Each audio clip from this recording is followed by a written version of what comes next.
My name is Dave Carnegie. I'm 79 years old. I am one of the 1 in 8. I have prostate cancer.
A number of years ago, at a men's prayer breakfast, the talk was given by a gentleman called Martin Smith. It was about men's problems with passing, water and all that sort of stuff.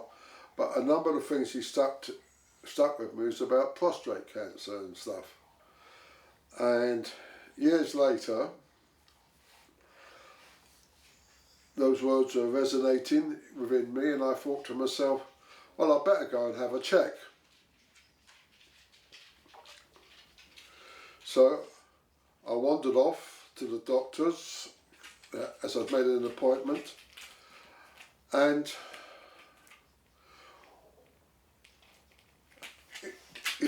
he stuck the finger up my backside, told me my prostate was enlarged and it needed to be investigated. So that's when it all started. I was a bit uneasy. Anyway, I was sent off to get an MRI scan at Boston, and that was uneventful. A lot of the stories one has heard about MRI scans were not true. I didn't go through the machine. The machine came up to me and rotated inside. It took about half an hour, 35 minutes. After that, I had to go and do water into a bucket so they could measure the strength of my flow. That was an interesting little idea. As the water, you relieved yourself into a funnel which had an electronic gadget there, and that could work out the flow and how strong the flow was and what other troubles you might have there. I saw another doctor, and he said to me, we're going to send you to have a biopsy. So I said, okay, no problem. I was nervous. To say I was a happy bunny would be a good description. But what I found out though was the woman who was leading the procedure, she had a talk to me before she started, and that sort of put my mind at rest. When I went in there, I saw the stirrups there, and I thought to myself, hang on a minute. But I was nervous, a bit frightened and stuff like that. But within about 45 seconds of being in there, I was no longer afraid, I was no longer nervous, and I had complete confidence in them. And I wouldn't say it was relaxing. The first needle went in, I didn't like that. And time the second one came up, a nurse came up and said, "Would you like me to hold your hand?" I said, "Yes." And that made a lot of difference. All I can say was that the idea of a woman holding your hands is a good idea. It was very relaxing. I still felt the pain, I still felt the uncomfortableness.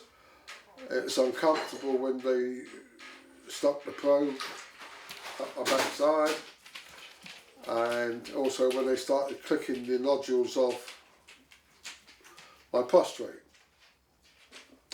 The next thing that happens, I came out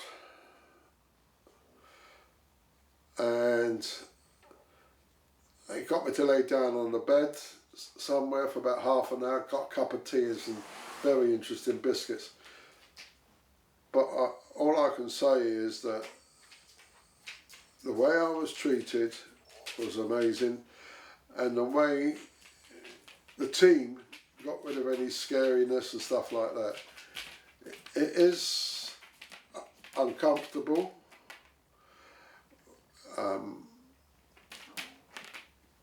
but that's the way it is. The next thing that happens, I again go down to the hospital to get a report from a doctor. There was a key worker there. I was told what I'd had. There was cancer. The modules they took were cancerous.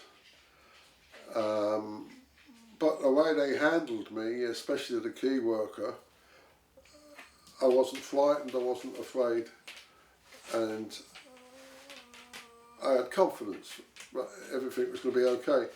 The key worker took me into another room afterwards and sat me down and had a long chat to me, which I thought was fantastic. I felt quite relaxed. I wasn't afraid. I've had no sleepless nights or anything like this over it. I next went and saw the consultant. Once again, the way he handled me, I thought was brilliant. You know, the amount of care, and I don't know how to describe it, but it was, all I can say, it was brilliant. It put my mind at rest, he explained it all to me, and I was given two choices. One is not to do anything and just take some tablets and stuff like that, and get checked every 6 months or a year, and if it gets worse, then do something, or radiotherapy straight away. I said to him, "Look, well, it's not supposed to be there, let's do the radiotherapy, let's get rid of it. Let's do it, it's not supposed to be there." So he said, "Okay."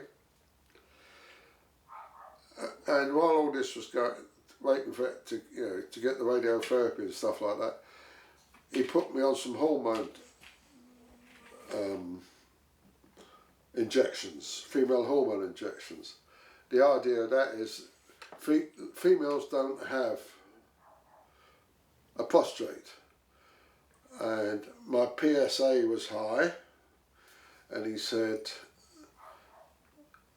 the hormone, female hormone injection I was getting would bring my PSA down and also shrink, in theory, it would shrink the prostate, making it a lot easier. I said, okay. After about 4 months, they did the PSA check, and that had dropped considerably, and which is a good sign. The next thing that comes along, I have to go and have the golden pellets. The golden pellets, so they put about 8 or 9 golden pellets, and they embed them into the prostrate, which helps the radiotherapy work, and it gives the operators something to aim at and stuff like that. And they're in the thing there. They'll be with me the rest of their life, and I was told they were worth 90 quid. That was uncomfortable, but it wasn't a problem. And once again, the way I was treated in all this, because remember, this is quite invasive, what they were doing. So I had the golden things. But next it came, I got the stuff set up for the radiotherapy. First thing, before I had the radiotherapy, the day before, I go in and I go in to have a CT scan where they check everything is okay, the pellets are there, everything is there, and also they give me tattoos. The tattoos are to lining up the beam for the radiotherapy. They're each side and one in the front. What they were, it's just like pinpricks, so there's no problem with that as concerned. I couldn't get over the size of the CT scan machine. It did look like a giant polo, for want of a better thing. Once again, painless, no problem. The next thing that happens, next thing straight away it happens after that, the day after that, radiotherapy starts. Now once again, you get fed a load of stuff, you know, people winding you up and stuff like that. All the winding up wasn't true. Before I went in, I had to give myself an enema. Now, it sounds a bit, in fact, you know, you're going to get an enema, but it wasn't what I thought it would be or anything like that. It wasn't the old rubber tube and the funnel, pouring the liquid down and up you, pull it out of the way quickly. It wasn't that. You get a little capsule and away you go. You then have to take 1.5 litres of water, and I found out afterwards why this is the case. You need an empty lower intestine and you need a full bladder. That makes everything a lot easier. If you haven't got this, you haven't got a full bladder, then you could find that the bladder is too near the prostate gland, and if you got a full lower intestine, that is also too near, and that can get zapped and cause problems. So a full one moves it away, an empty one, intestine, that's it. So I go in there. First thing that hit me was the size of the machine.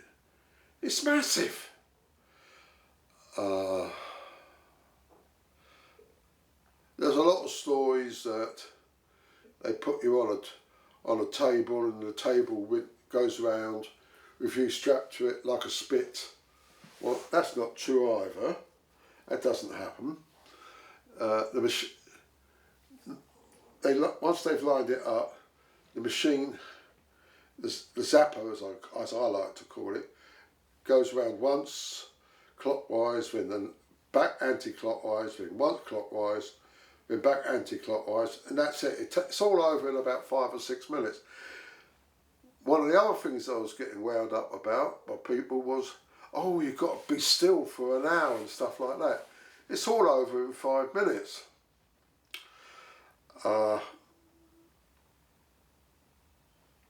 what am I coming away from with it?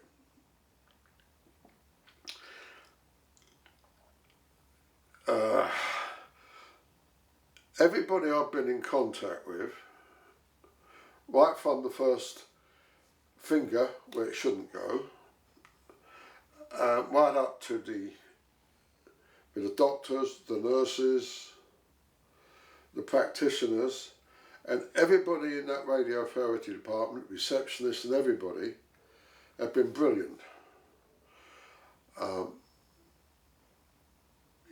You're treated like a friend. There's a lot of compassion there. The other people I've spoken to have all said exactly the same thing. They can't get over how well we're treated. All I can say is at the end of the day, there's nothing to be afraid of. Some of the things I'm carrying away from me is that my last session's coming up in a couple of days, and one of the things I've come across is I'm a very cynical person and not trusting, and I have found that everybody I've come across and met and who has treated me and looked after me, I would trust with my life. And knowing the fact after my last session I'll never see them again, I'm finding that a bit difficult to handle. And also the friendships there and the way the whole atmosphere and the way we're treated is amazing. Reception staff I can't speak highly enough of. They're brilliant. The teams that did CT scan were good, were magnificent as well, that I could have used. And those who did the radiotherapy are out of this world in more ways than one. They're just brilliant. And the way they look after you and worry about you and care for you and making sure you're all okay. Now, I had a lot of trouble handling the fatigue, and it's still there now. And the side effects are going to stay with me for 3 or 4 weeks after, how can I put it, after I finish treatment, because one of the things I found is that the beam, as well as it kills the cancer cells, but it also affects the healthy cells. And that's what I get the side effects from. And as the healthy cells start to repair themselves and regenerate themselves, the side effects will still be there. So, what can I say? Life is just a bowl of cherries. The machinery, I'm one for asking questions. And there's a lot of the questions that I was asking was, do they have uranium or anything near the machine to make the X-rays and with zappers? And they said no, it's all done electronically in the machine. So I thought, and it's done in what you're seeing now, the big round thing like that. It's all done in there. That's what zaps you. You've got things on either side with cameras, recording, taking photographs of what is happening and make sure you're in the right position and everything's dunky-dory. So things do get monitored. I just can't get over the way I was treated. And I'm not the only one. Everybody says the same thing.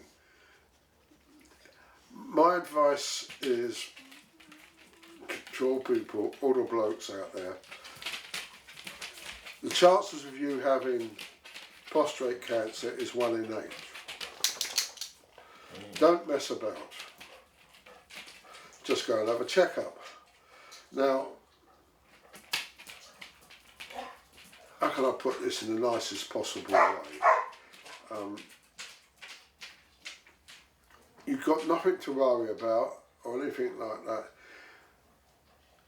The real problem blokes have is, apart from being a bit scared, is the fact that is the evasiveness of it all.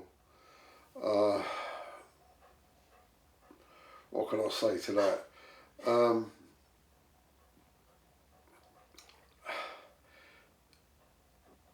Swallow your pride.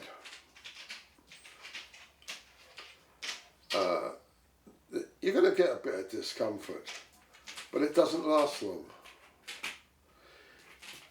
I'm single, which didn't help me much at all. But if you've got a wife or a partner, don't be afraid to say things to her. And some of the stuff, don't be afraid to have her with. In fact, it's a good idea to have them with you.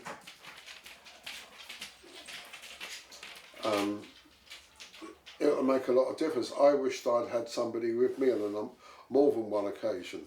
As I said, when I was told I had cancer, I wasn't frightened by it because of the way I was being told and having it explained to me. Hello. When I was told I had cancer, I wasn't afraid.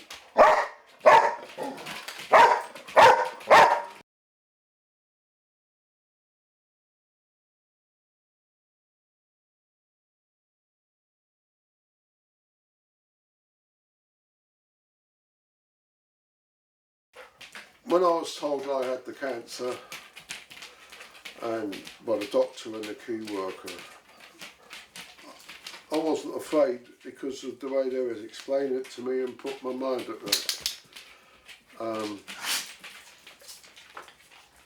know we've got to die sometime, but that's just one of those things.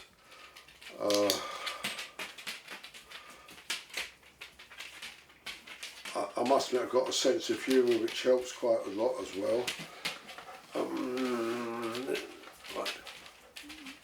But my advice is all men need to go and get the check. Don't be frightened about the finger up the old jacksie. Just do it. And I think if your journey or road trip, or whatever you want to call it, is like what I've had and others I know have been experiencing, you've got nothing to worry about. I know people who I've spoken to and know have been through what I've been through, where the equipment wasn't as sophisticated as it is now. In 2003, they're still alive, they're still more active than I am. That's probably because they've got a young lady who helps them and keeps them doing exercises. I know that when I get fatigued, I come home and I want to go and have a lay down. I do find it difficult because the dogs are taking it all over completely. But having the dogs here does make it a lot easier. 79 years old. It's also made me realise that the team has given me a future. And it's given us all a future. That's what 2021 is going to be like, is beside the point. We have a future. We can do things. And I've just got to see what I'm going to do next. I know I can't, it's changed my attitude to a lot about trusting and things like that.